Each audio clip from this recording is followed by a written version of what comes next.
Nikukaribishe kwenye darasa la leo. Leo tuna topic nzuri ambayo itatuongoza kiroho.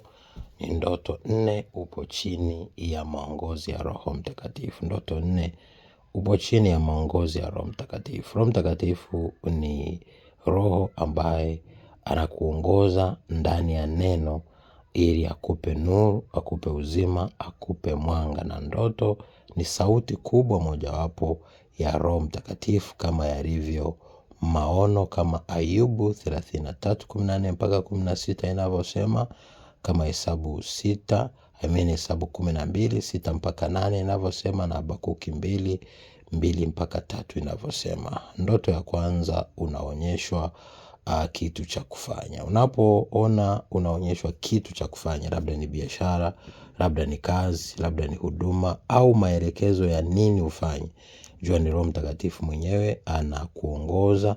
Unachotakiwa ni kutii ile sauti, kama anakuongoza kwa mema. Kumbuka, kwenye ndoto kuna maongozi ya aina mbili. Moja, unaweza kuongozwa kufanya mabaya, huyo ni shetani. Lakini ndoto ya pili, unapoona unaongozwa kufanya mema, basi jua ni Roho Mtakatifu mwenyewe. Mbili, ni ndoto unanena kwa lugha. Kunena kwa lugha ni kalama mojawapo ya Roho Mtakatifu. Soma kitabu cha Wakorintho wa kwanza 12 kuanzia mstari wa 7 mpaka 28, tunaona kunena kwa lugha. Pia ukiangalia Wakorintho wale wa kwanza sura ile ya 14 mstari wa kwanza, wa pili na wa tatu, tunaona kunena kwa lugha ni kipawa cha Roho Mtakatifu. Jua Roho Mtakatifu ndo anayekusaidia ndotoni ili uweze kuomba kwa kunena kwa lugha. Lakini tatu, ni ndoto unasoma neno rohoni. Kusoma neno rohoni ina maana ni kushiriki mafunuo na maongozi ya Roho Mtakatifu katika neno.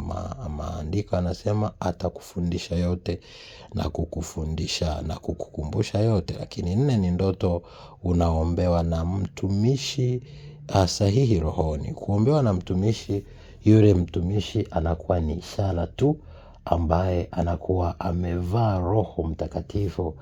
Kwa hiyo Roho Mtakatifu anachokifanya ni kutumia sura ya mtu ambaye unamjua akikuombea. Lakini kama ni mtumishi mbaya, ni agent wa shetani, au anakutendea mabaya rohoni huyo mtumishi, jua ni shetani mwenyewe anafunuliwa na Roho Mtakatifu. Lakini kama yule mtumishi anakuongoza kwa mema, anakuombea katika hali takatifu na ya usafi na ya utakatifu, jua ni Roho Mtakatifu mwenyewe anakuongoza na kusaidia. Nawapenda. God bless you. Be a shining star in Jesus' mighty name. Thank you for watching.